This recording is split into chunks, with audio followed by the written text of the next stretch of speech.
Three, two, one. We are here. What's up, Tim and Sir? The man Ephraim is in the building with good mics, by the way. So hopefully we don't we don't have no problem with the sound today. Hopefully Seeing not. that certain individuals may not be here. No, let me leave Wayne alone. Wayne out enjoying some family time, so we gonna let him breathe. I don't know where Ethan is at. We reached out to him. He probably got his head face buried in the pillow. Yeah. It's fire. The game is definitely fire. Big Moose was going on. Hold up.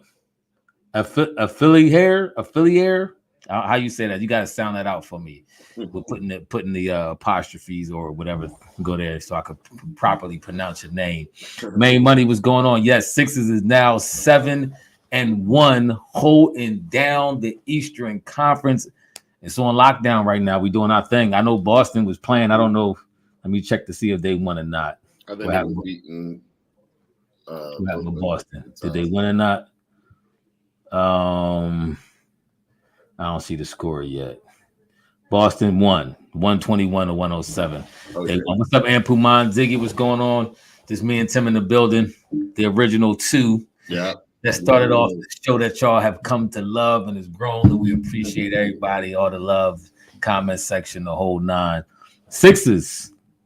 At one point we was down 16. That joint was it wasn't looking good. Yeah. Detroit came to play. They got some ballers, but a team like Detroit, see the scary thing about a team about Detroit, they playing with nothing to lose or win. You know what I'm saying? Like it's all house money. So whatever they do, they cool with whatever they do. So when you play with no fear, no pressure, it's a different type of vibe that you could play. You could play loose. You could play carefree. Nobody expect nothing of them. Matter of fact, everybody expect them to lose. So when you playing and you don't got that pressure on you, you could just play. So what's up in the basement? You know what I mean? Podcast, Main Money, and Pumans. Never felt like they were going to lose though. I agree with that. I didn't feel, even when we was down, I felt at any given moment we could take control of the game. And that's normally what happens. As the phrase go, the cream rises to the top. In the Sixers case, it definitely did. We was off early on. I know at one point Joel B was like 3 for 12. He was missing everything. But we finally put it together, got the win. Tim, what's your thoughts? Good game. First, I'm going to start with the Detroit Pistons. They got a nice little young squad. They gave Monty Williams like $70 million. He got a boatload of money just to go coach him. And I like the boy Cade Cunningham. That Monty was over there, yeah. What happened was he actually got injured last year, but when he as a rookie, he was a bucket, and you can tell that he still is a bucket. Mm-hmm. He's gonna be nice. I'm glad the boy Wiseman got out of the Golden State, and so he get a chance to develop because he's still a young player. He ain't really get a chance to develop as I think he was like a top 5 pick for Golden State. Yeah, I think he went number 2 overall. I think. So for him to get in there and play, now he could just be free, no expectations. This kind of what Ben Simmons needed. That's what he wanted, but that's neither here nor there.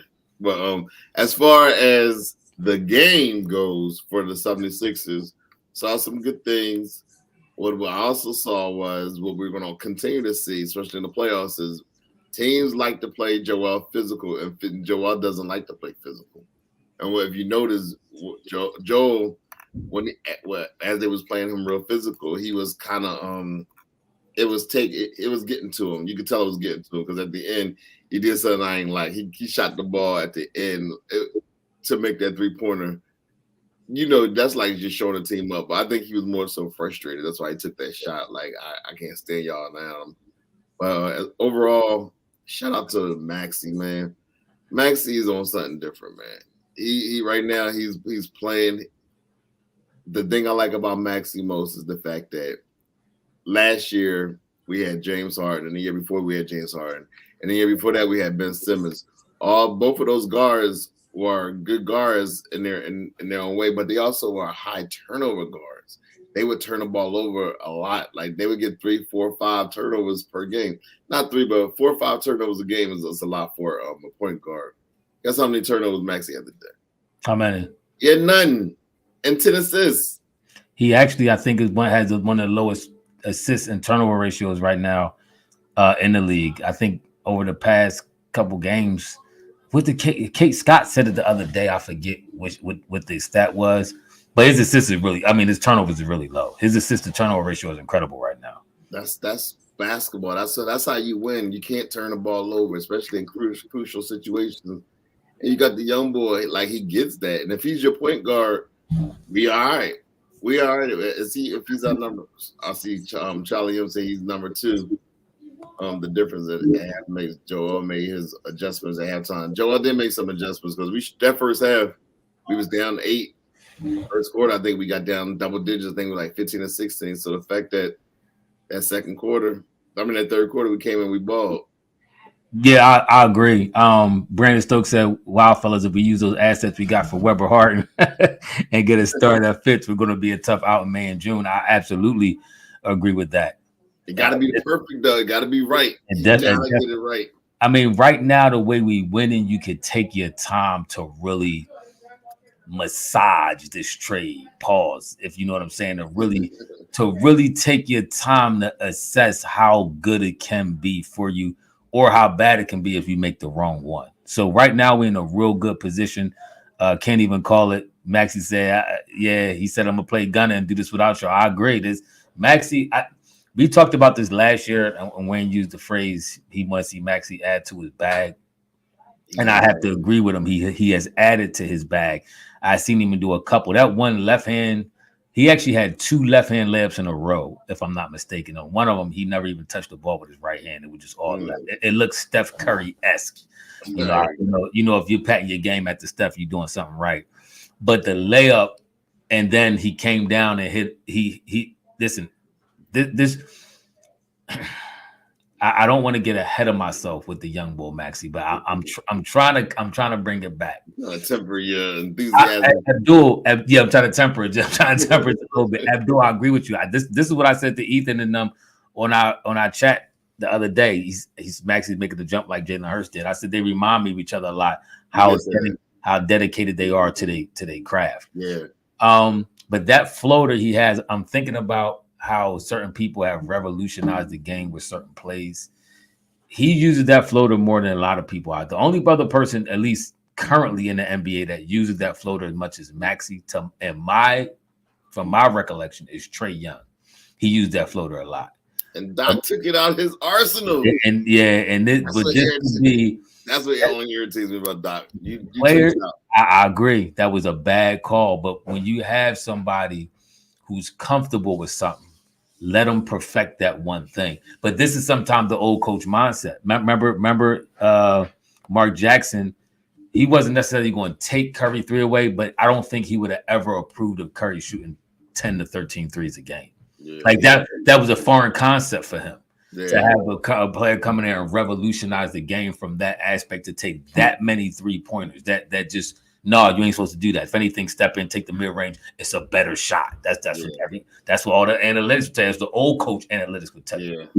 But when you have somebody now like Maxey who has this arsenal in his game, that is it's a very comfortable. It's probably a shot he's been shooting all his life. It's very comfortable. He said his dad taught him that when he was a young boy. So I mean, see what I'm saying? So now you got this part of your game that's so deadly. And it's always going to be there. That's the crazy thing. Yes.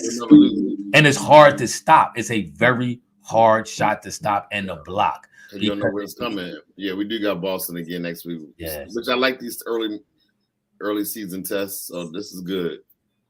Make them pay 87. Yeah, that's what Tim was just saying. He came out from college, and Doc. And you're right, Village. He jumped off the wrong foot. But this is show you how natural it is to him. He's been doing it so long, he could do it off of either foot, and it's automatic for him. He actually hit it. The one I think layup was kind of a left hand floater finger roll kind of thing. He hit the second one he hit with the left hand. He scooped it up like a scoop shot. Scooped it up right over the defender. It's automatic for him, man. And this young boy, I'm so glad. I guess we can officially say, I think we all glad we ain't trading for Dame. Because Dame is still, he cool. Dame is all right. He's not and I'm gonna remind y'all, I said Dame wasn't the same Dame he was in Portland and Milwaukee. And so far, he's not looking like the same Dame that was in Milwaukee. But I think we could all say, regardless of what happens with Dame in Milwaukee, Sixers made the right call. Sixers made the right. You got to do who's going to be a lethal offensive weapon in this league. And he's active defensively. He can pass the ball. He could drop dimes. He's very comfortable in this system right now, and he's just getting started. This is. I'm and I impressed. heard somebody said that Charlie M said we wouldn't have got these assets. But again, if we would have made the trade last year when Ben was up, and we would have made the trades that was out there, we would have had Halliburton and Maxey in the backcourt. So that was the trade offer, and Halliburton ended up getting traded, so it was available.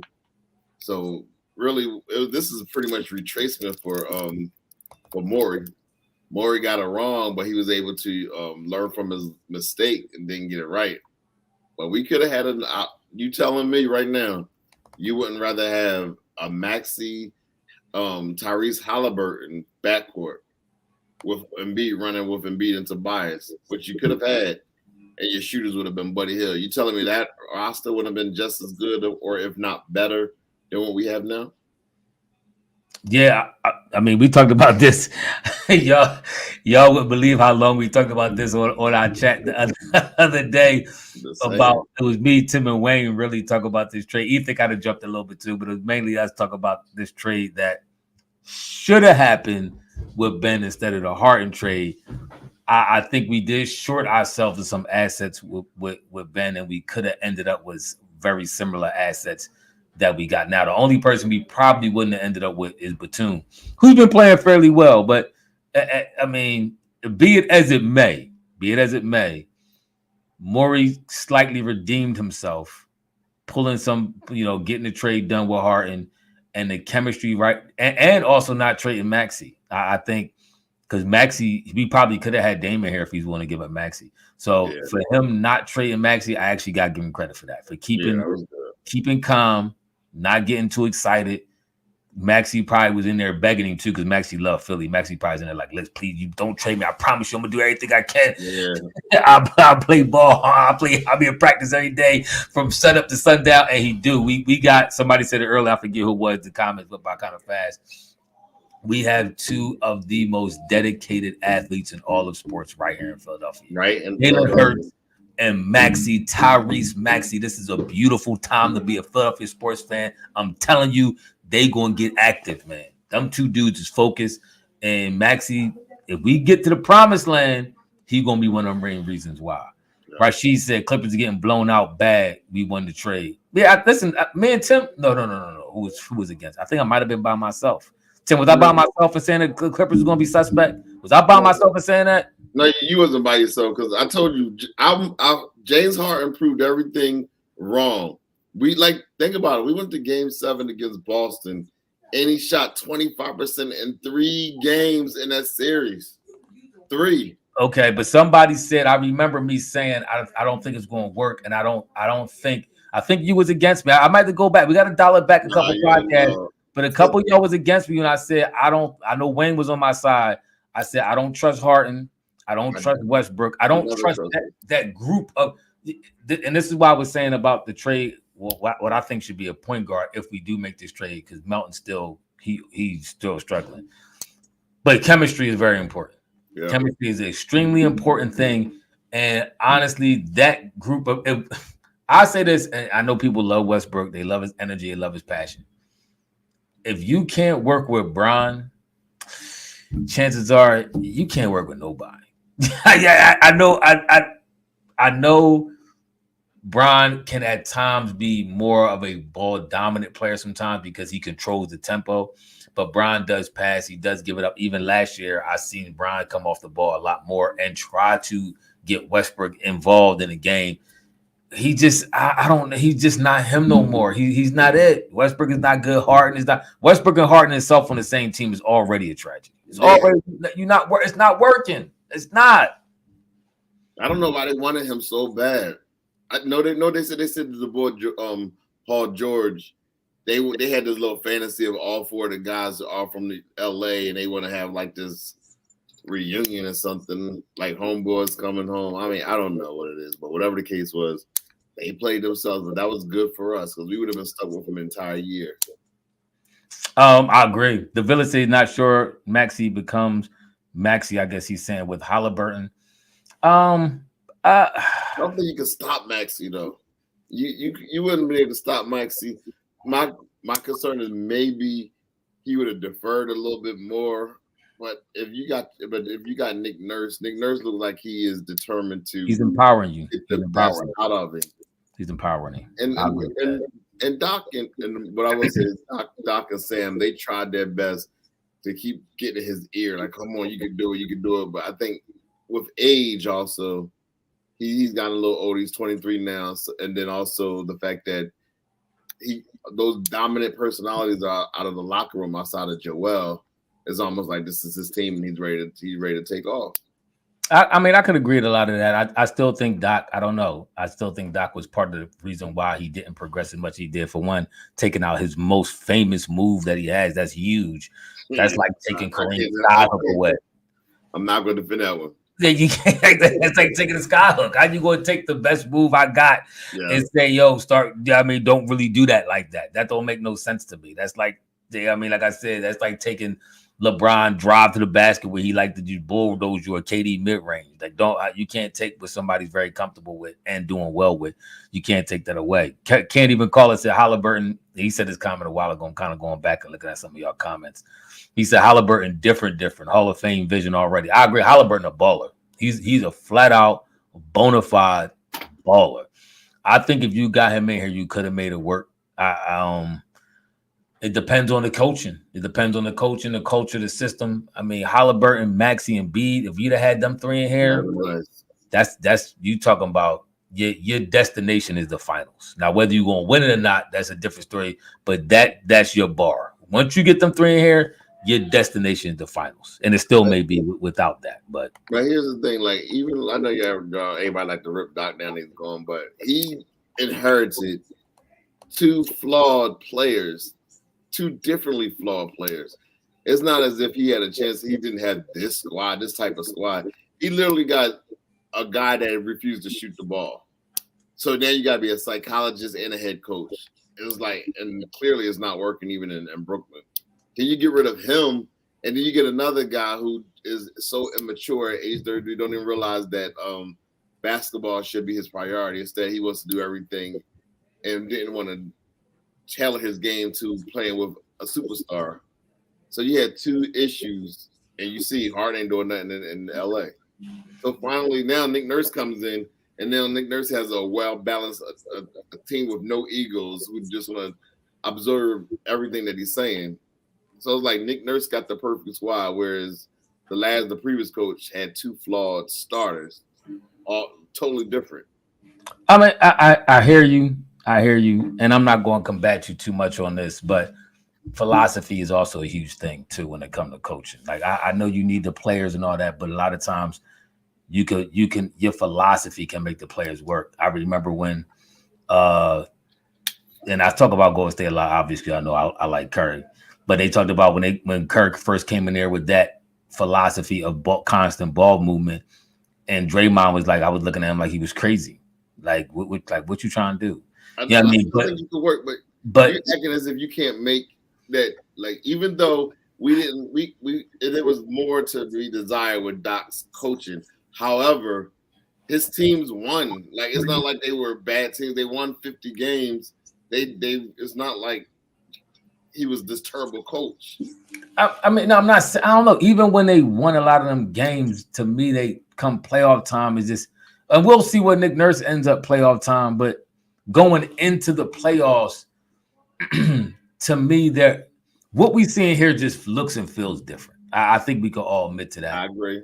Whether it's a combination of what you're saying, or whether it's just an all-out different mindset and strategy and philosophy of coaching. I think it's more that than anything, but it just look and feel different. The offense feels a little bit more free flowing. We always talked about how sometimes the offense looked bogged down.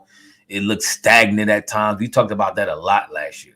So going into the playoffs, I don't think it was no huge surprise that we lost the way we did because of how it looked throughout the year. So if that happens again this year, then I'll probably be more surprised if we go out like we did in such a lackluster performance in Game 6 and Game 7. But we'll see. Nick Nurse still got he still got a lot to prove. Right now, a couple people say, he that bull, Nick Nurse coach of the year. So far he is. They say Nick Nurse a gun, like he that bull. Right now he is. I went back and looked like 1 year the Doc was here, we were 7-1. This year we 7-1. Like you had two rosters, two times where we were same record, identical records. I agree, but I said it look in the field, it looks and feels different. I think we all can agree with that. It look and feels different. But is it the players? And don't get me wrong, the players are different. The players are different. I'm looking at Nick Nurse. Like last year, his teams was 41-41. The year before that, they won 48 games, and the year before that, they was 27-45. He may just be a better coach. He may have learned lessons as well. We can't sit there. I'm not sitting here, and I'm a Nick Nurse fan, but he went after that championship. After he lost Kawhi, he won 27 games. I know they had some injuries, but he had to learn. He had to adjust. No, I mean, listen, I agree. Ultimately, we're going to see where it all ends up, but I'm liking what I'm seeing right now. I'm liking the movement of the offense. I'm actually liking the hustle of the defense as well, which is player included because hustle Harden didn't give you that much hustle on defense like you're seeing now. So some of that player included. I do think getting PJ Tucker out of here is also a good thing. Yes, I agree. Helped out the team, but we're going to see. Can't even call it. Ethan, what about Kyle Anderson? He's a good ball handler for the low. I actually do like him. I haven't been watching him this year. I do like Kyle Anderson a little bit. He actually, I think he can fit on a team like the Sixers. What's he doing this year so far? I kind of pulled the stats. I was looking at him. He getting 25 minutes a game, 7 points, 3 rebounds, 4 assists. He's over in Minnesota. Minnesota's actually hooping too. So that's in 7 games played this year. I mean, how much would you give up for him? I don't think you had to give up much for him. But like everybody's saying, I don't want to disturb the chemistry too much either, because you do run the risk of doing that. But if you can improve your team, improve it. It just got to be right. It needs to be right. We can get this thing right, man. Like somebody said earlier, we're gonna be very, very, very careful. Very careful. Very scary. Right. Luka got 42 points in 20 minutes. Who that? Dallas? Oh, Luka hooping. Luka actually balling this year. I honestly think the MVP is going to come down between Luka and Curry. I think the barring injury, I think Luka and Steph Curry is fighting for that MVP this year because Curry putting up some phenomenal numbers. Whoever gets in that 1 and 2, if they 1 through 3, Dallas, Golden State, if they 1 through 3, is going to be one of them fighting for the MVP this year, I think. Now, if you notice the game, and I think I addressed this a little earlier, but you see how the physical, he don't like physicality down there. He don't like it. And you know what it is? When they swarm, like he don't like all that swarming, like they swarm all over him. So it's going to be key because this was a test for him. Because I think in the first half we struggled bad. But this is, remember, because everybody keeps talking about somehow we lost to Boston and how his scoring was down against Boston. But if you really go back to last year, that first series when we played Brooklyn is the one that really got under him. And they weren't a big squad either. But they was physical toward him. Remember? Yeah. And he actually, I think he was averaging like 22 points in that series. That was the series. Teams know exactly what to do. So that's why it's important for those secondary and those other players like Tobias. And Tobias might be the key to this whole thing. I agree. Right now, like Wayne said a couple years ago about what's his name? Seth Curry, how he felt he was the linchpin to make everything pop with the team. I think Tobias is that dude now. Tobias is definitely that dude now. And if he keep hooping the way he's hooping, I don't think there's no stopping this team, be honest with you. I agree, though. They were hacking, but in the playoffs, they're going to allow them to do that. And now, and B, how do we adjust? We adjust because Embiid has to become, okay, I'm going to be a presence. And then those other players, the others are going to be the ones that have to step up. But so far, he's been doing that with the quick passes, I think, to get that ball out of his hands. That's how you nullify that doubling, that hacking. Get the ball out your hands, and sometimes you do gotta get physical. Sometimes you gotta. Yeah, they did Cure Classic. They played them beat a little dirty, but sometimes you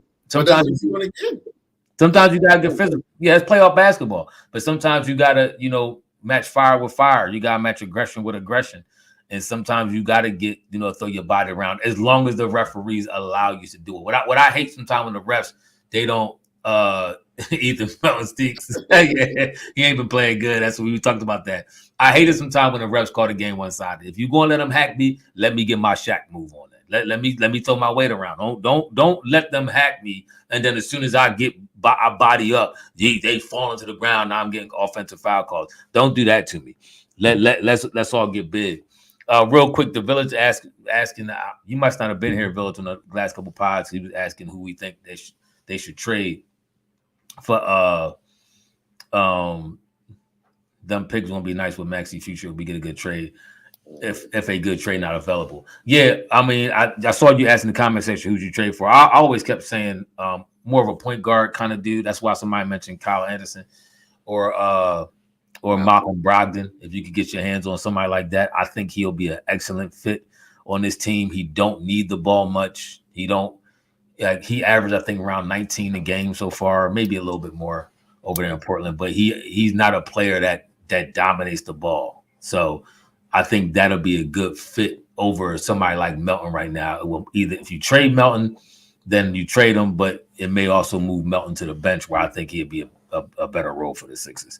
Hey, real fast. I'm sorry. Joker, he actually did a good job against the Warriors the other night. He said Joker gave Curry and the boys that work. Joker was actually off. Everybody was off that game. We looked at the stats. Nobody shot well. Yeah, but they ended up getting, I think, like a 3-point victory or something. But a couple, Draymond didn't play that game, and I don't think GP2 played that game. But that's what's going to come down. I think those are the top three teams in the West. In our division East, you know, obviously the Sixers, Boston, Milwaukee, Miami.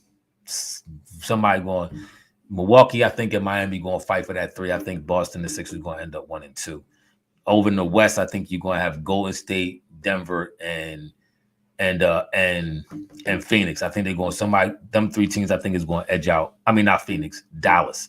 Those 3 teams are going to edge out Phoenix. Phoenix might come in around 4th. Not in that order. I think Denver going to be 1. Dallas and Golden State, I think, will be fighting for that 2. And then Phoenix probably be around 4, in my opinion. We'll see where it ends up. But Boston, Dallas is actually, they playing really well this year. I love this idea. And I actually thought about this earlier this week. Markelle Fultz, bringing him back as your guard. You need, and the reason why I said this was a good idea because it made me think of Denver and the boy Aaron Gordon. Aaron Gordon was like a top 5 draft pick, and on his own leading the team, he couldn't get the team. He's still like a blue chip type of player. Assassin, you right. I'm sorry. Go ahead, Tim. Bringing him to Denver in a certain role, a particular role, not the lead. Now, who you talking about? Say it again. Who you talking about? I was looking at the comments. My fault. Oh, Markelle Fultz. Bringing Markelle Fultz. Oh, Markelle back. Yeah. Ethan mentioned that. I think the other pod. Yeah, go ahead. What were you saying? What you think? No, I think it's a good idea because I think Denver did the same thing. You still need them real players, like not them. So you bringing them to start? You bringing them back in the start? I would bring him back as running with Maxey. A young boy. He's a pass. He was the number 1 pick in the draft, so he's a blue chipper. He's a top 5 pick. Yeah, I wouldn't hate that at all. He'd be like Aaron Gordon. Charlie M. I didn't see that. He said he loved how Gilly shut down Mason Cam about Embiid. I didn't see that episode. I got to check that out. What were they trying to hate on him, Charlie? They was trying to hate on the big man like Tim. That's how we got shut down Tim. You know how Tim get a little wild, start hating on B, talking about. I don't hate on B. I just want the best for B. No, you're saying he's not a closer and this, that, and the third and all that. They start getting a little beside themselves. Sometimes, man, we ain't got, rein them back in with the facts and the truth. What I want to say here. Oh, yeah. Fultz over Melton all day long. I mean, come on. At this point, you have to. I don't want to. Somebody said, I don't know who it was. It said Melton. I think he said he has no confidence, something like that. Melton actually is playing with confidence because he still keeps shooting. He's not playing scared. Wiggins has got to play. If you watch Wiggins and Golden State, to me, he's playing with no confidence. He's not really shooting the ball that much. I think the other night he had like 4 points. Melton is chucking up that rock. Melton ain't playing no games. He just ain't making it. That's the problem. So he's playing with confidence, which I like to see. I like to see a player still try to shoot his way out the slump because honestly, That's the best way to get out the slump. You got to shoot your way out the slump. Like you got 2 years. I mean, he had a couple of playoffs games last year. Remember, I think he had one. Look at his playoff log. He stunk. Him and James Harden. Okay, so a couple of months. You can't say his whole year last year was bad. Yes, but for the most part, last year, where was he coming off of? He was coming off the bench for the. I think he started maybe 10 games. I got to look at the stat. He didn't start that many games. He came out the bench. That's where he needs to be at. No, I remember when Maxey got hurt for like 2 months. He started. Okay, and that's what I'm saying. But he played best coming off the bench.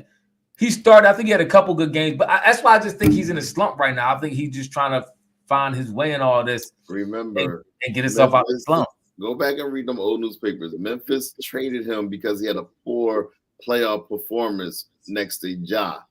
So they was like, we got to get rid of him.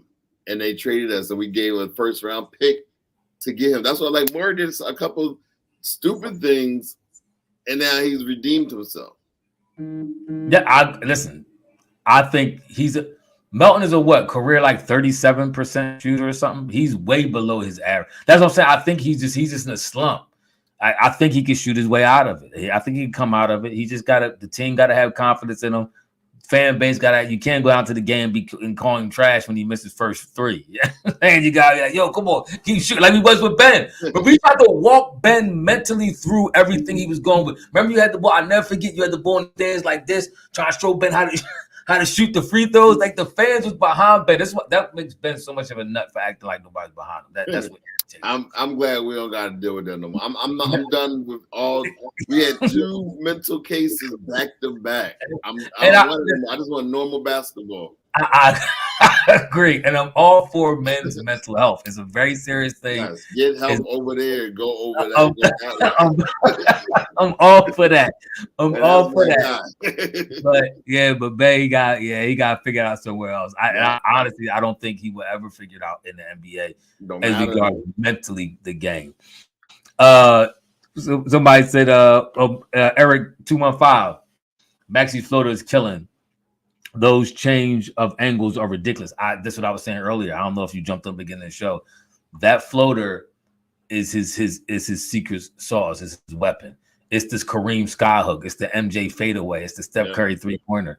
You don't take away something that somebody has pretty much mastered. I don't think I've seen anybody in a long time shoot that floater as consistently and as awkwardly and as deadly as Maxey. The only current player I know now who used the floater as much as Maxey or somewhere around that is probably Trae Young.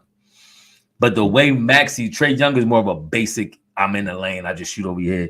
Maxey coming off the left foot, the right foot, he pulling up like right you on top. It's almost like a jumper, but it's a floater. It's so crazy, man. I'm telling you, this thing is so money. It don't make no. I know both, and this is what I said. I think Boston. Now he's cracked the code against Boston.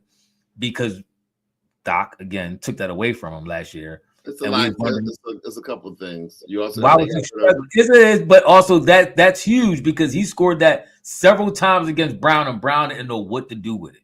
Bulls don't know what to do with it because he's coming at you too. He's not pulling back off of you, so he don't get a chance for you to plant and jump back and block a shot. Like the one shot that Brown did block, he tried to shoot a jump shot. He probably should have went to his arsenal, went to his bag and hit him with the floater. Yeah. So when he goes to that move right now, is doggone there, I say it is very difficult to stop, bro. I agree.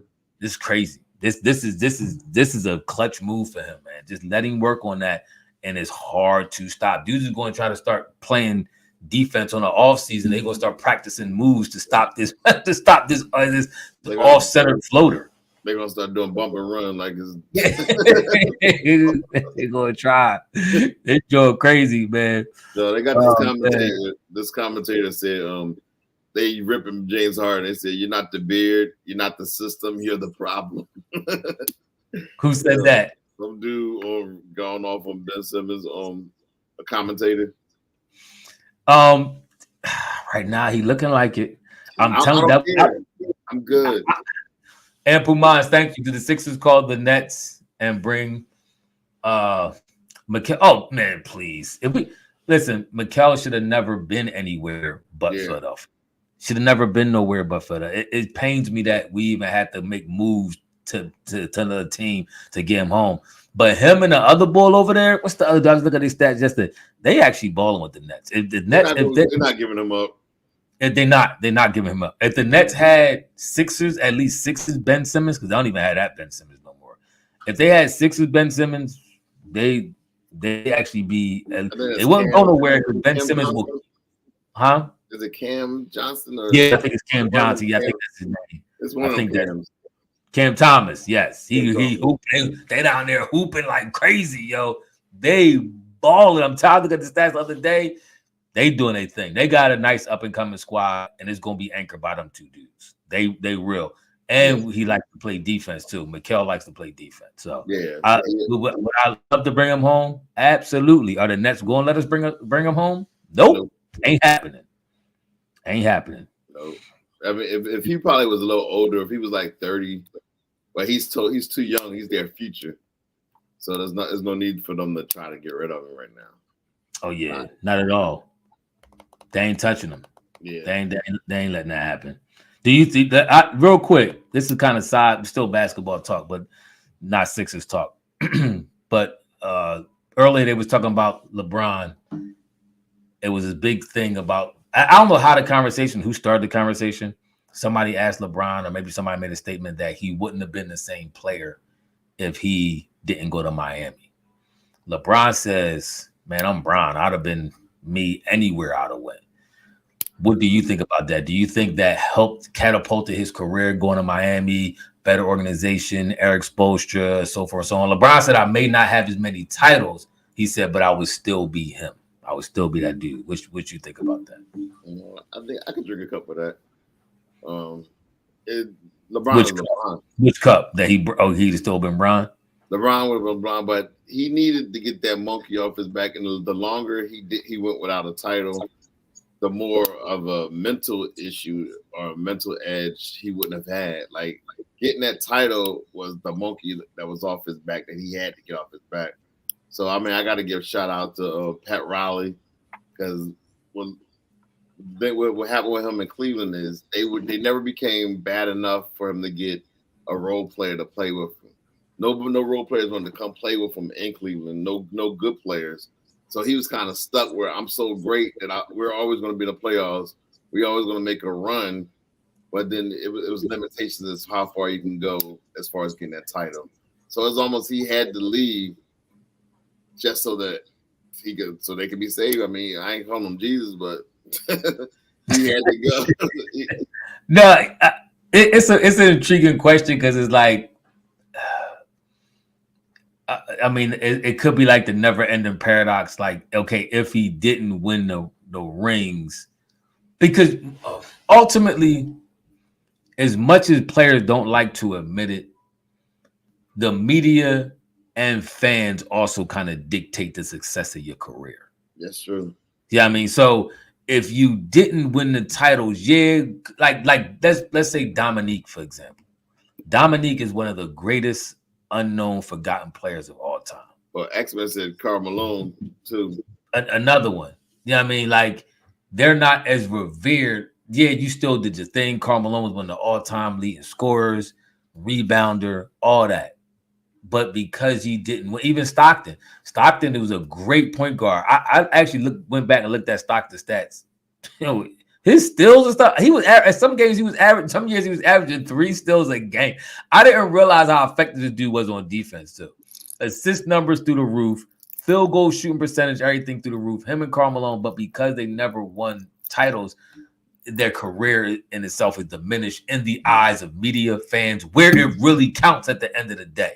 So, yeah, would LeBron still have been putting up numbers like the Human Highlight Film, Dominique Wilkins and all that? Yeah, but in the grand scheme of where he falls through the media's eyes, through the fans' eyes, would that have changed if he didn't go to Miami? And I think it would have changed. That's where I say I agree with LeBron. I'm going to be Bron, but would you be Bron? You know what I'm saying? If you didn't go there. He needed the titles. Because he would have been respected.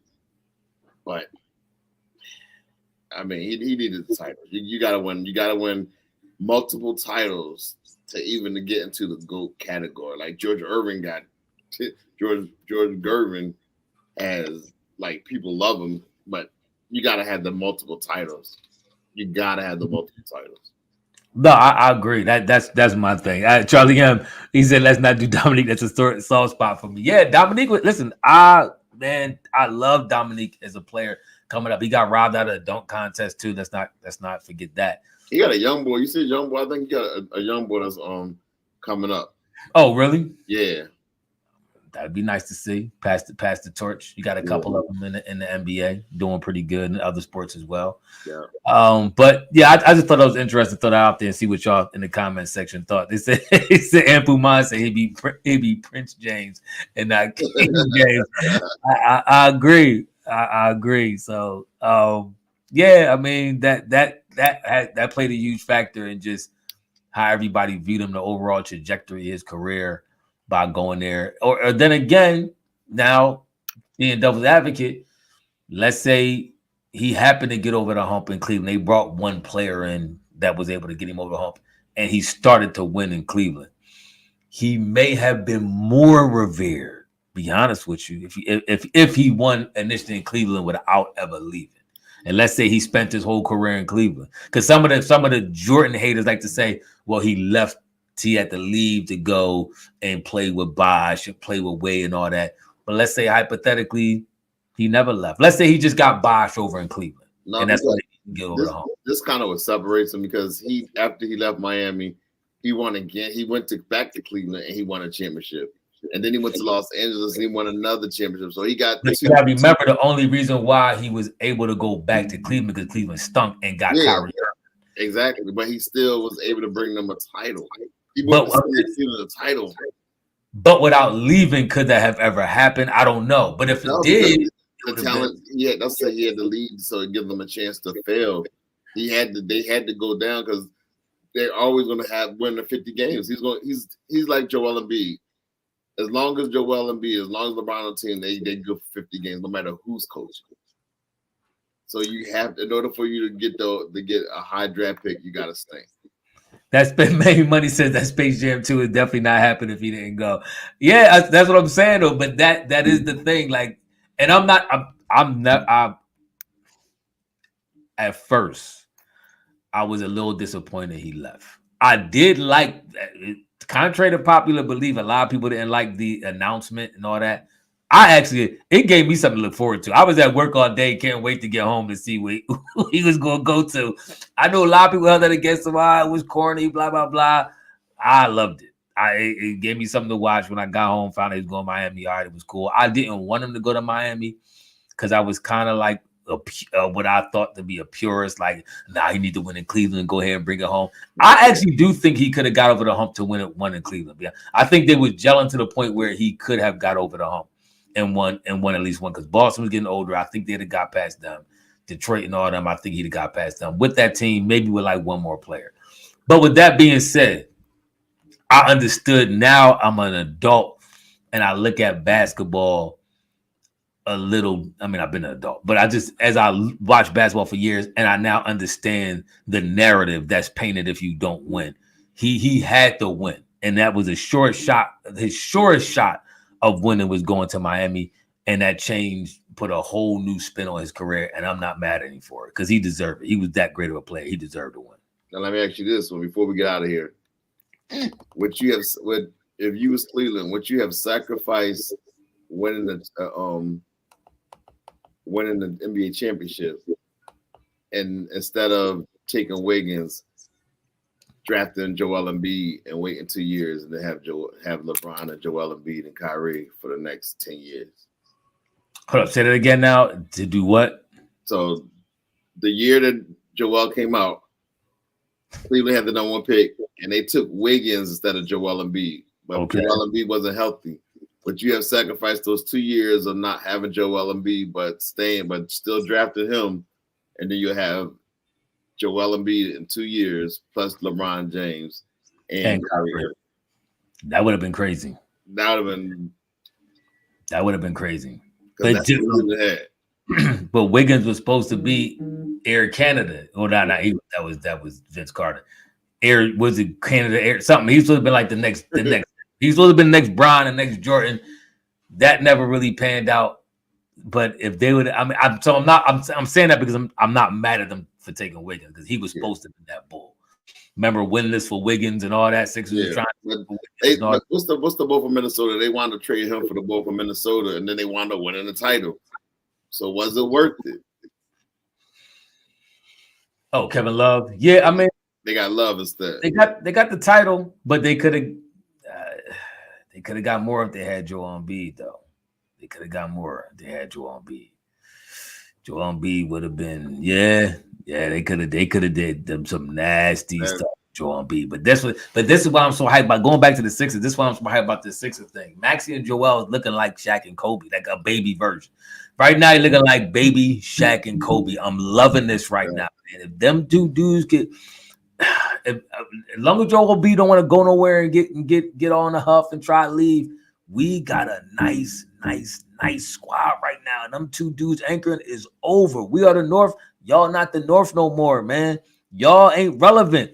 We got your old coach, and he gonna do some powerful stuff over there in Philadelphia, and y'all finished. We here, Charlie. We here for y'all. We here for everybody. We need it ourselves.